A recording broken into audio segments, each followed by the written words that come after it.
बिस्मिल्लाहिर्रहमानिर्रहीम अस्सलाम वालेकुम सब भैन भरावां नूं ਅਸੀਂ ਅੱਜ ਬਣਾਉਂਗੇ ਜੀ ਖੁਰਮਾਨੀ ਦਾ ਸ਼ਰਬਤ। ਬਹੁਤ ਜ਼ਬਰਦਸਤ ਬਣਦਾ ਤੇ ਬਹੁਤ ਹੀ ਆਸਾਨ ਤਰੀਕੇ ਨਾਲ ਬਣਦਾ ਤੇ ਆਓ ਦੇਖੋ ਕਿਸ ਤਰ੍ਹਾਂ ਬਣਦਾ। ਲੋ ਨਾਜ਼ਰੀਨ, ਅਸੀਂ ਅੱਧਾ ਕਿਲੋ ਖੁਰਮਾਨੀ ਲਈਏ।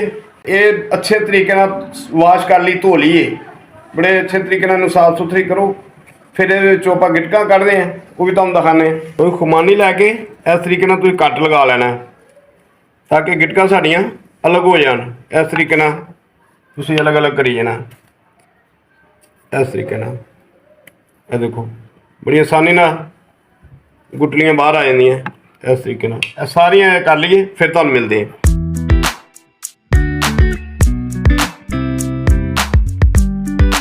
लो भैणों ते भराओ, इस तरीके ना तुसीं सारियां गिटकां कढ लैणियां ते असीं हुण इहनूं फ्राई पैन च पाने पकाना इहनूं। लो जी, असीं फ्राई पैन च सॉस पैन अद्धा किलो खुरमानी इस तरीके ना गिटका कट के पाती तो 2 गिलास असी लेने पानी दे। बिस्मिल्लाह।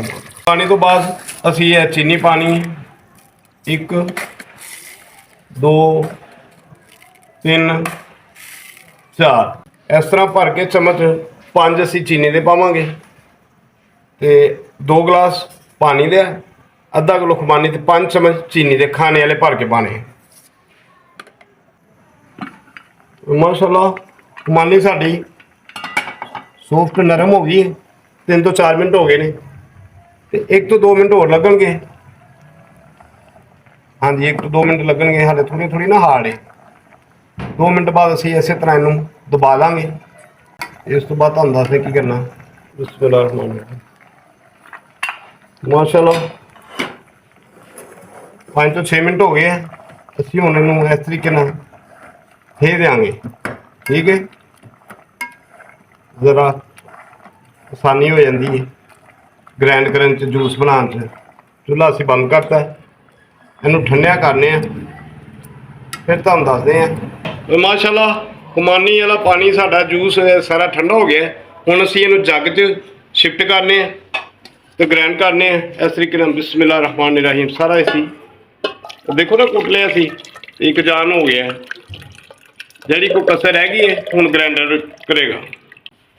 1.5 तो 2 मिनट असीं इनू ग्राइंड करांगे। बिस्मिल्लाह रहमान रहीम।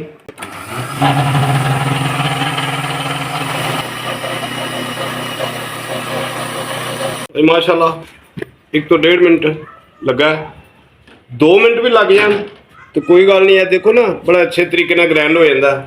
असीं हुण गिलासा ही बर्फ पा लीए। बिस्मिल्लाह रहमान रहीम। डिश आउट करांगे इस तरीके नाल।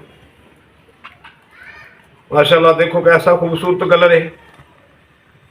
फ्रैश जूस ज़रूर बनाया करो, गर्मी का मौसम है तो बहुत ही मज़ेदार बनता है। देखो सुभान अल्लाह।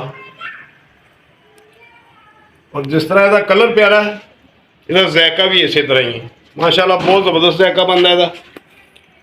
चीनी वध घट तुसीं कर सकते जे, मैं घट इस्तेमाल करना इस करके चीनी घट पाइए।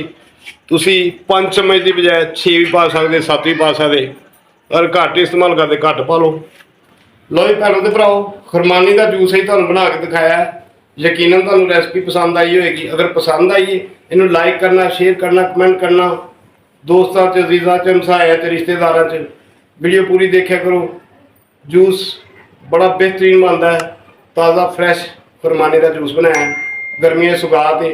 एक बार जरूर ट्राई करना, तुहानूं यकीनन मज़ा आएगा। अगे नवी वीडियो लैके फिर दोबारा हाजिर होंगे। उन्नी देर तक अल्लाह हाफिज़।